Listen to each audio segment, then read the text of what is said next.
और एक कथा तो हमारी ऐसी हुई, सामान्य से पत्रकार जी ने कथा कराई अभी 1-1.5 साल पहले ही। तो मैं ट्रेन से गया था, जैसे ही हम स्टेशन पर उतरे तो घुटने तक हाफ निक्कर पहने यजमान जी आए लेने सुबह 3 बजे। हमने उनसे उतरते ही पूछा, मैंने कि कथा के आयोजक कौन है? हंसने लगे, मैं ही हूँ महाराज जी। मैंने अच्छा, गलती हमारी भी है कि भाई जरूरी थोड़ी कि पोशाक पहन के आए वही यजमान है। हमने बहुत बढ़िया। बाहर स्टेशन से निकल के आए, मैंने कि चलो भैया बैठ जाए गाड़ी में। तो ऑल्टो गाड़ी थी, बैठ गए। सामान वामान आवे नहीं तो ऑटो करने पड़े, सब में सामान धर के वहां तक पहुंचा।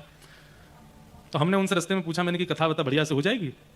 गलती हमारी, हम अपनी गलती बता रहे हैं, हम क्यों आकलन कर रहे हैं उनकी गाड़ी से या उनके वस्त्र से? जरूरी है ऐसा? जब पहुंचे तो महाराज अद्भुत कथा हुई, हजारों की तादाद में भीड़ आती थी। हमने चौथे 5वें दिन उन्होंने मुझसे निवेदन किया, महाराज जी हमारे घर चलेंगे प्रसाद पाने? हम कहीं और रुके थे। मैंने कहा आप यजमान हैं, आपके यहाँ तो चलेंगे। जब हम उनके घर गए तो घर पहुंचे तो 2 मंजिला घर था। तो जब नीचे प्रवेश किए तो लोग बाग, मैंने कहा आपके परिवार के? बोले नहीं नहीं महाराज जी, इनका घर है, हम इनके यहाँ किराए पे रहते हैं, 2 कमरे हैं ऊपर हमारे। मैंने कि सुनो 4 दिन हो गए हमारे पास, बैठो एक बात बताओ, इतना खर्चा हुआ है कहां से आया?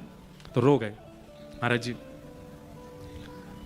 अचानक से हमारे अकाउंट में 50 लाख रुपए आ गए, पता नहीं कहां से। सच बता रहे हैं, सुनिए बात सुनो। मैंने कहा हैं? फिर भी मुझे लगा बोल रहे होंगे ऐसे। बोले सच में महाराज जी, अपनी पासबुक वगैरह दिखाई देखिए। तुम बोले मैं गया बैंक।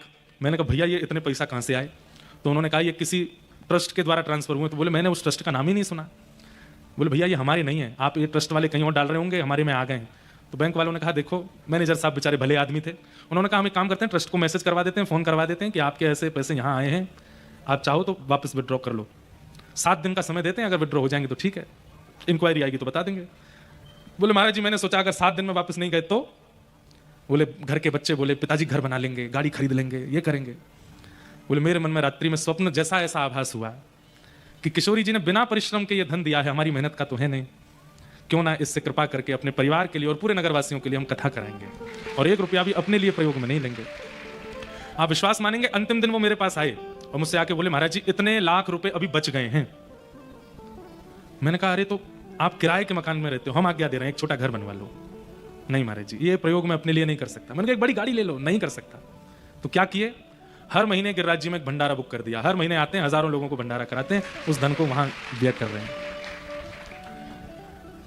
ठाकुर जी की कृपा कब कहां किस पर होती है और वो उस कृपा को किस रूप में स्वीकार करता है, इससे भी पता चलता है कि व्यक्ति कैसा है।